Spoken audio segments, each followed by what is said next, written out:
y a des jours avec, il y a des jours sans. Les jours avec, on est déjà avec.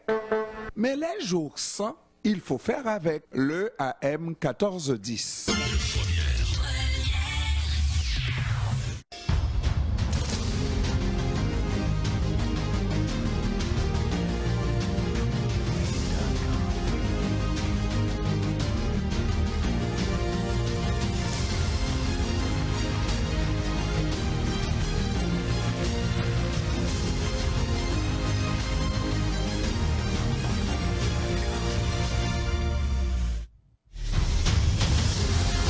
Exactement 17h03. Nous avons avec nous Dr David Jonker. Il est professeur, ce professeur qui dirige le département de génie biomédical de l'université McGill. Bon après-midi, Dr Jonker. Bon après-midi. Bon, alors, qui cherche finit par trouver, et vous avez fait, enfin avec l'équipe, une belle découverte, savoir que les cellules cancéreuses se développent en grappe, et ça pour vous c'est quelque chose qui nous apprend qu'on peut déceler ces cellules cancéreuses dangereuses là plus rapidement parce qu'elles se développent en grappe. Expliquez-nous, professeur. Oui, eh ben, merci pour l'invitation. Donc, en effet, on parle principalement de métastases, donc le cancer, c'est une maladie terrible. Mais ce qui est vraiment terrible, c'est qu'il se répand dans le corps. Et 90% des décès sont suite aux métastases dans le corps. Et comment il se répand dans notre corps? C'est par nos vaisseaux sanguins. Et donc, c'est ce qu'on appelle communément des cellules cancéreuses circulantes. Et en fait, elles sont très rares, ces cellules. Et donc, les gens, quand ils attrapaient ces cellules, souvent, ils les découvraient qu'une par une. Une cellule ou quelques petites cellules. Et dans les dernières années, il y a quelques chercheurs qui avaient quand même remarqué que parfois, ils étaient capables de découvrir justement des cellules en grappe, comme vous évoquiez tout à l'heure. Et pourquoi ça c'est important? C'est parce que quand ces cellules travaillent, elles voyagent en grappe, elles sont en fait plus efficaces à se répandre et à coloniser des nouveaux organes. Donc elles sont plus agressives. Mais la pensée ou l'orthodoxie, c'était que juste maintenant, on pensait que les cellules, elles se répandaient de façon individuelle. Mais là, nous, on a un laboratoire qui développe des technologies, et notre raisonnement a été que peut-être les méthodes actuelles d'isolation des cellules du sang, comme elles sont assez, elles appliquent pas mal de force sur les cellules, on s'est peut-être dit qu'elles dissociaient ces cellules, justement. On a développé une cellule de microfiltration, un système de microfiltration qui était beaucoup plus doux. Donc, je ne sais pas si vous faites de la cuisine aussi, vous avez peut-être une passoire dans votre cuisine. Mm-hmm. Donc là, l'eau s'écoule très, très facilement. On a fait comme des filtres avec des tout petits trous qui n'appliquent pas de stress sur ces cellules. Et en utilisant cette méthode, on a découvert qu'en fait, il y avait beaucoup plus de cellules qui circulaient sous forme de grappe dans notre système sanguin pour différents cancers. Donc, autant lorsqu'elles sont en grappe, elles peuvent attaquer fortement les cellules saines, autant lorsqu'elles sont en grappe, quand on arrive à détruire la grappe, eh bien, on vient de détruire vraiment beaucoup de cancers, entre guillemets, pas vrai? Ouais. Alors oui, alors il faut se rendre compte des dimensions un peu. Donc les cellules elles-mêmes, c'est plus fin, c'est plus petit qu'un cheveu, c'est vraiment minuscule. Mm-hmm. Alors qu'une tumeur, c'est énorme, donc il y a des millions et même des milliards de cellules dans une telle tumeur. Mais quand elles voyagent, elles se font relâcher une cellule. De temps en temps. Ouais, de temps en temps, quoi. Et donc, non, la tumeur, une fois qu'elle est implantée, ça va être toute une colonie avec différents types. Enfin, il y a les cellules cancéreuses, plus les cellules du tissu environnemental, et cela, ça crée comme une espèce d'écosystème malade, mais qui va justement permettre au cancer de se répandre, ou de croître localement, pardon. Mais pour se répandre et se disséminer, ben, ils voyagent dans le système sanguin, mais les cellules individuelles, la plupart de celles-là, elles meurent une fois qu'elles sont relâchées dans le système sanguin. Donc, c'est très rare en fait qu'une cellule arrive à métastaser. Ah, Et c'est donc très rare. maintenant, C'est très rare. c'est très rare. Dans la plupart des cas, et presque toujours, on nous dit que le patient est métastasé. Et quand on Ouais, entend ce verdict, pour nous, c'est un cas difficile. ouais. Ben, c'est ça. Et donc, ben voilà, là, je pense vraiment, on approche exactement le point critique. Donc, un cancer, il y a des milliards de cellules, il va envoyer des milliers, des milliers, des milliers. Chaque jour, il y en a des milliers qui vont être émises, et peut-être une sur 1000 ou une sur 10 000 qui va pouvoir, ou une sur 1 million qui va s'implanter. Mm. Maintenant, dans notre découverte, ce qu'on a pu voir, c'est qu'en fait, elles ne voyagent pas toutes seules, elles voyagent en grappe, et quand elles sont en grappe, elles sont beaucoup plus efficaces pour s'implanter dans un organe distant. Et donc le risque ou la capacité à métastaser ou le risque qu'il y ait une métastase, elle est plus élevée si vous avez des grappes de cellules qui circulent dans votre sang. Et Alors, donc, al- si al- on... alors, professeur, si je comprends bien, normalement, l'objectif, c'est une lutte contre le cancer, n'est-ce pas? C'est de les surveiller et de les détruire, ces cellules cancéreuses-là. Voilà. Maintenant qu'on sait qu'elles voyagent en groupe, quel est l'avantage que ça nous donne pour les tuer et faire en sorte qu'elles ne continuent pas à coloniser le corps du porteur?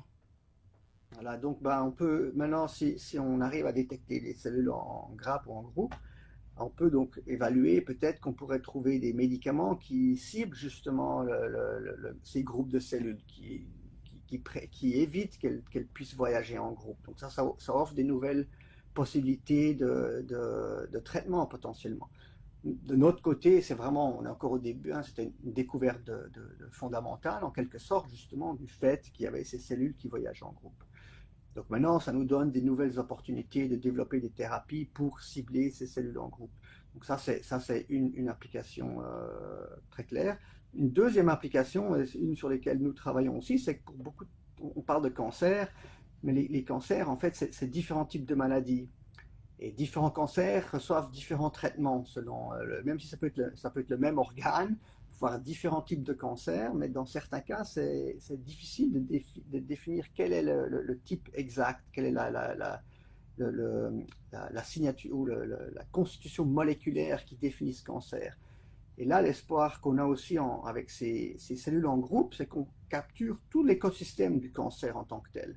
Donc on capture les cellules cancéreuses, mais on peut aussi capturer des cellules immunitaires, et ça peut nous donner justement des informations sur la réponse immunitaire du patient, et à la fois donc ben, décider, peut-être évaluer quelle serait la meilleure thérapie, et aussi découvrir quels sont les sous-types de cancer, et donc ajuster les thérapies en fonction du sous-type de cancer qui est dominant.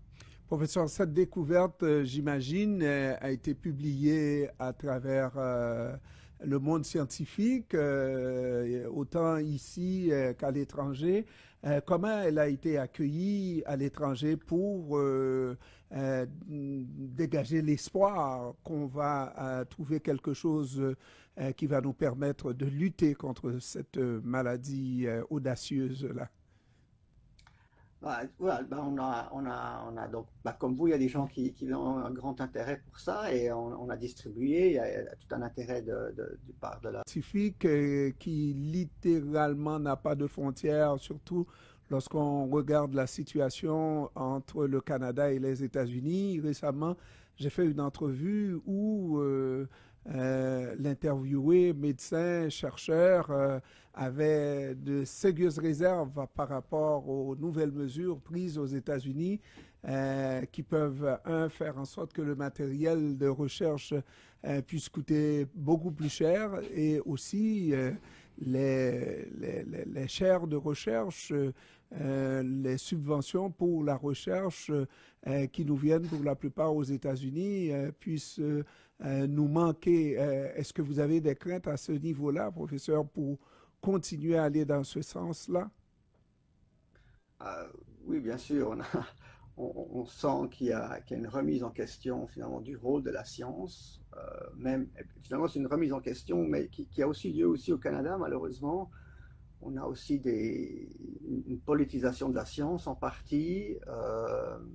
Je dirais que c'est à la fois par, bon, par certains côtés politiques, mais aussi une politisation de la science par le gouvernement, où la science maintenant est soumise aux des contraintes de sécurité nationale qui n'existaient pas avant. Donc même de la science comme des diagnostics, maintenant, si vous voulez travailler avec certains pays, vous devez montrer patte blanche.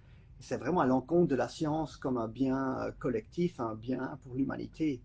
Et donc là, je pense que c'est vraiment important que de rappeler à tout le monde qu'effectivement, une découverte que nous on fait ici ou une découverte qui se fait ailleurs, elle va aider tout le monde finalement, elle va aider tous les patients partout dans le monde et de maintenir cette relation à la science comme un bénéfice pour le bien-être des gens partout. Évidemment, aux États-Unis, c'est là qu'on voit les attaques les plus sérieuses sur la science. Et donc, heureusement, au Canada, on n'a pas ces attaques frontales directement, mais c'est important de rappeler justement aux auditeurs et à la population l'importance et les bénéfices que la science peut aussi apporter. Et surtout, la science, c'est pas. Il faut peut-être faire aussi attention, il y a la science, mais principalement la science, c'est une méthode d'investigation, c'est une méthode de poser des questions, c'est une méthode de penser, et c'est aussi une culture finalement qui permet d'avoir une société saine. Et je pense que ça, c'est vraiment des rôles importants que la science a joué et que j'espère qu'on pourra aussi continuer à jouer ici au Canada. Et justement, je voulais terminer avec cette question, professeur. On sait qu'il y a eu de bonnes avancées dans le domaine de la recherche sur le cancer particulièrement. Êtes-vous fier, si vous êtes dans le domaine, j'imagine, depuis un certain nombre d'années, de ces avancées contre le cancer? Parce que j'aime à rappeler qu'il y a quelques années, un spécialiste avait dit que la situation du cancer sera dans les années 2000 vraiment un mauvais souvenir. Et pourtant, on parle de plus en plus de cas de cancer à mesure qu'on fait des découvertes, à mesure qu'on trouve de nouveaux cas de cancer. Est-ce qu'il y a lieu de désespérer ou au contraire de s'armer et de continuer à lutter contre cette maladie? Je pense, je pense que votre question, c'est un bon exemple justement où on met en œuvre la pensée scientifique et critique. Et c'est un problème très complexe, le cancer.